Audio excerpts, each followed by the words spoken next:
अस्सलामुअलैकुम dear student, आज हमारा लेक्चर नंबर 14 स्टार्ट करेंगे और आज हमारा टॉपिक है रेशो। अगर आप इस चैप्टर को देखेंगे तो ये मैट्रिक से पीछे आप 7-8 क्लासेस में भी इसको पढ़ चुके हैं। फर्स्ट ईयर कराची बोर्ड की बिजनेस मैथ्स में भी आपको नज़र आएगा, फेडरल बोर्ड के अंदर भी बिजनेस मैथ के टॉपिक में आप इसको देख सकते हैं। इसके अलावा NTS टेस्ट के लिए और दूसरी यूनिवर्सिटीज़ के टेस्ट के लिए भी आपके पास ये क्वेश्चन आ सकते हैं। फॉर एग्जांपल हमारे पास लिखा हुआ है 5।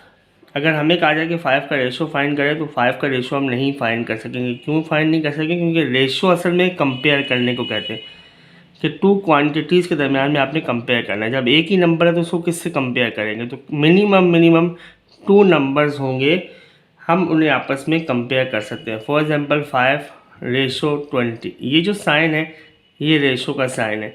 अगर आप इसको फॉर एग्जांपल A/B कहेंगे ये, या इसको A/B कहेंगे, ये भी रेशो को शो करता है। 5:20 में 5 1 ज़ा 5, 5 4 ज़ा 20, तो 1:4, तो ये सिंपलेस्ट रेशो हो जाएगी। यानी इससे नीचे इसको आप नहीं फाइंड कर पाएंगे। तो असल में हमने उसको कैंसिल करना होता है उस वक्त तक जब तक कि वो सिंपलेस्ट नंबर के अंदर कन्वर्ट ना हो जाए। अब हम अपना क्वेश्चन स्टार्ट करते हैं। हमारा पहला क्वेश्चन है 3 hours रेशो 50 मिनट्स।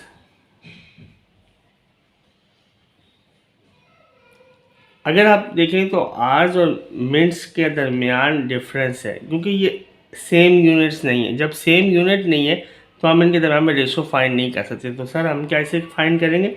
हमें पता होना चाहिए 1 hour के अंदर 60 मिनट्स होते हैं। 1 hour में 60 मिनट्स होते हैं। इसका मतलब क्या हुआ? इसका मतलब ये हुआ कि अगर हम आवर्स को मिनट्स में कन्वर्ट करें तो ज़रा हमारे लिए आसान रहेगा। 3 × 60, तो ये हो जाएगा मिनट में कन्वर्ट, और 50 मिनट सेम रहेगा, तो 180 आ जाएगा यहाँ पे आंसर, और ये आंसर है 50 मिनट।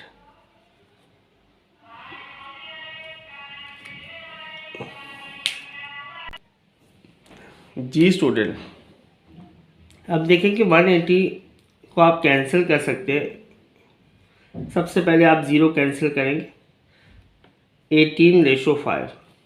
अब आप बताएं कि कोई ऐसा टेबल है जिससे आप इन दोनों को कैंसिल कर सकते हैं? तो कोई भी ऐसा टेबल नहीं होगा जिससे आप 5 को और 18 को कैंसिल कर सकते हैं। तो ये आपका सिंपलेस्ट रेशो है, ये आपका आंसर हो जाएगा। एक और एग्जांपल लेते हैं। 7 किलोमीटर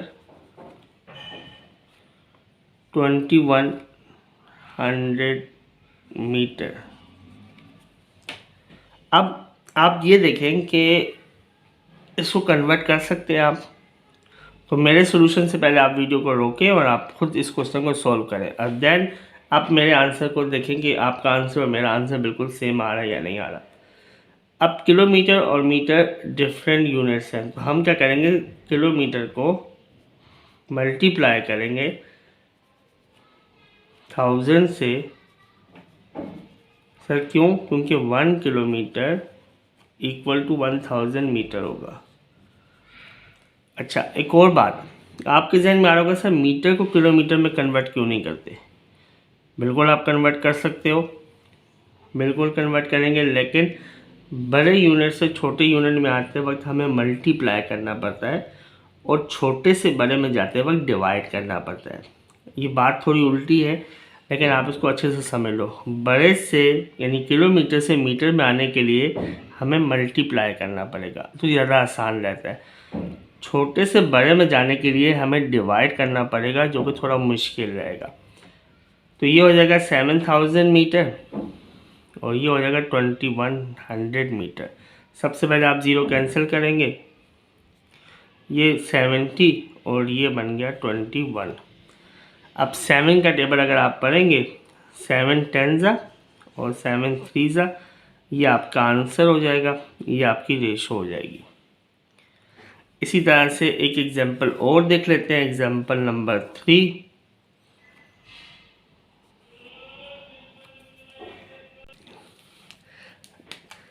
हमारा जो नेक्स्ट क्वेश्चन है वो है बेटा 5 किलोग्राम रेशो 100 ग्राम। अब आपके सामने 5 किलोग्राम, जाहिर सी बात है कि ये अलग रेशो है, अलग क्वांटिटी है, और जो इसका ग्राम है वो अलग यूनिट है। इनको आपने सेम करना है, तो आप 5 को 1000 से मल्टीप्लाई करें और 100 सेम रखें, तो ये सेम हो जाएगा, यानी 5000 और 100।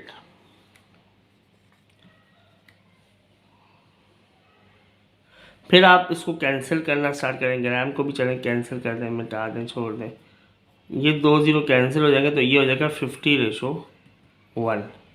तो ये आपका आंसर हो जाएगा।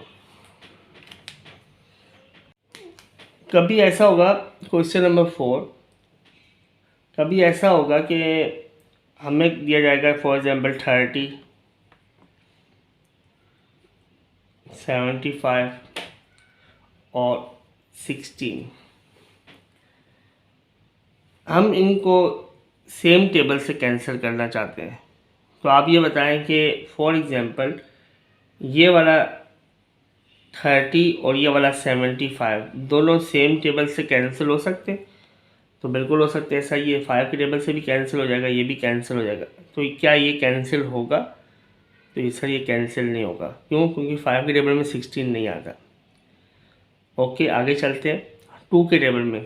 अगर 2 का टेबल देखें तो ये 16 कैंसिल हो जाएगा, ये 30 कैंसिल हो जाएगा, 75 कैंसिल नहीं होगा। ओके सर, हाँ ये मसला है। तो क्या हम ऐसा कर सकते हैं कि पहले इन दोनों को कैंसिल कर दें फिर इन दोनों को कैंसिल कर दें? ऐसा हो सकता है? नहीं, ऐसा नहीं होगा। आपको क्या करना होगा, एक ही वक्त में एक ही टेबल से तीनों वैल्यूज़ को कैंसिल करना होगा। अगर ऐसा नहीं होगा तो फिर आपका वही आंसर होगा जो क्वेश्चन में लिखा होगा। For example question number 5, for example 10, 24 और 36, ये सारे के सारे 2 के टेबल से कैंसिल हो रहे हैं। 2 5 जा, 2 1 जा, 2 2 जा, 2 1 जा, 2 18 जा। अब ये 5, 12 और 18 कैंसिल तो हो गए पहले, लेकिन अब ये देखिए आप, ये दोनों सेम टेबल से कैंसिल हो रहे हैं। 2 के टेबल से भी कैंसिल हो रहे हैं, 3 के टेबल से भी कैंसिल हो रहे हैं, लेकिन 5 किसी तरह से भी कैंसिल नहीं हो रहा। तो ये आपके पास और सिंप्लीफाई नहीं होंगे, फिर आपका यही आंसर हो जाएगा। मेरी बात क्लियर है? अगर ऐसा हो कि रेशो डिवाइड में लिखियो, क्वेश्चन नंबर 6, 1/7 रेशो 1/3 रेशो 1/2, क्योंकि रेशो से हम लोग किसी के प्रॉफिट या लॉस का भी आंसर निकालते हैं, तो इसलिए हमें रेशो को फ्रैक्शन में अगर लिखा होगा तो हमारे लिए थोड़ा सिंप्लीफाई करना मुश्किल होता है। इसलिए हम फ्रैक्शन वाली रेशो को सिंप्लीफाई कर लेते हैं। सर कैसे सिंप्लीफाई करेंगे? 7, 3 और 2 का आप एलसीएम निकालेंगे। एलसीएम वैसे आप लोग जानते हैं कि एलसीएम मतलब होता है लीस्ट कॉमन मल्टीपल। आपको वैसे एलसीएम निकालने का तरीका भी आता होगा, मैं फिर भी आपको एक सिखा देते हैं। 2 1 जा 2, 3 7 सेम रहेगा, 3 1 जा 3, 7 1 जा 7, तो 2 3 और 7, 2 3 जा 6 और 6 7 जा 42, तो 42 एलसीएम आ गया। ये 42 जो एलसीएम आया ये आपको क्या बता रहा है? ये आपको क्या चीज़ बताता है? ये आपको ये बताता है कि अगर आप 2 का टेबल पढ़ो 42 पे आएगा, 3 का टेबल पढ़ो तब भी उसमें भी 42 आएगा, और 7 का टेबल पढ़ो तो 42 आएगा। तो सर क्या 2 के टेबल में 84 नहीं आएगा? क्या 3 के टेबल में 84 नहीं आएगा? 7 के टेबल में 84 नहीं आएगा? तो ये भी तो आंसर हो सकता था। बिल्कुल हो सकता है, लेकिन एलसीएम का मतलब है लीस्ट कॉमन मल्टीपल। मल्टीपल तो बहुत सारे होंगे, कॉमन भी बहुत सारे होंगे, मल्टीपल भी बहुत सारे होंगे, लेकिन लीस्ट सिर्फ और सिर्फ 42 है। इसलिए हम 42 से इसको मल्टीप्लाई करेंगे, सब वैल्यू को 42 से मल्टीप्लाई करेंगे।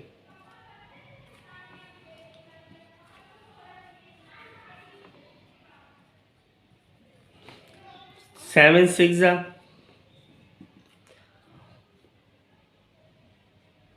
3 14 जा 2 21 जा। अब जब आपके पास ये आंसर आ गया तो अब आप देखेंगे कोई ऐसा नंबर है जिससे हम मल्टीप्लाई कर सकते हैं या इसको टेबल से कैंसिल कर सकते हैं। 2 के टेबल में अगर आप देखेंगे 2 के टेबल में 14 भी आ जाएगा, 6 भी आ जाएगा, लेकिन 21 नहीं आएगा। 3 की टेबल में 6 आएगा, 21 आएगा, 14 नहीं आएगा। 7 के टेबल में 14 आएगा, 21 आएगा, 6 नहीं आएगा। तो इस तरह से ये और मज़ीद सिंप्लीफाई नहीं हो सकेंगे, तो ये आपका आंसर होगा। स्टूडेंट्स के लिए क्वेश्चन नंबर 7 भी हम स्टार्ट कर रहे हैं, क्योंकि इसको और क्लियर करना थोड़ा ज़रूरी है। 1/10 रेशो 2/5 रेशो 1/2। अगर इस तरह का क्वेश्चन है, ये भी रेशो की फॉर्म में, अब आपको सिंपली ये देखना है कि 2, 5 और 10 का एलसीएम क्या होगा। अभी जो बड़ा नंबर हो तो आप पहले ये चेक कर लें कि जो बड़ा नंबर है, जैसे 10 है, 2 के टेबल में 10 आ रहा है, 5 के टेबल में 10 आ रहा है, इसका मतलब है ये आपका आंसर होगा। तो आप एलसीएम भी निकाल सकते हैं। 1/10 मल्टीप्लाई बाय 10 कर लें, 2/5 मल्टीप्लाई बाय 10 कर लें, 1/2 मल्टीप्लाई बाय 10 कर लें। तो ये आपका आंसर आ जाएगा 1, 2 2 4, 5, 1/4/5, ये आपका आंसर आ गया। क्वेश्चन नंबर 8 अगर आपसे कहा जाए कि फाइंड A/B/C, और अगर आपके पास कंडीशन कुछ इस तरह से हो कि A/B आपको गिवन है 5/6 एंड B/C आपको गिवन है फॉर एग्जांपल 9/10। अब आपको ये देखना होगा कि कौन सी रेशो 2 दफ़ा आई है। B 2 दफ़ा आई है, आप इसको मिडल में लिखें, ज़्यादा आसान तरीका ये है। A आप लिखें, A क्या है 5, B रेशो क्या है 5/6, जो दूसरा है B/C तो 9/10। तो B के लिए आप 9 लिखेंगे और C के लिए आप 10 लिखेंगे।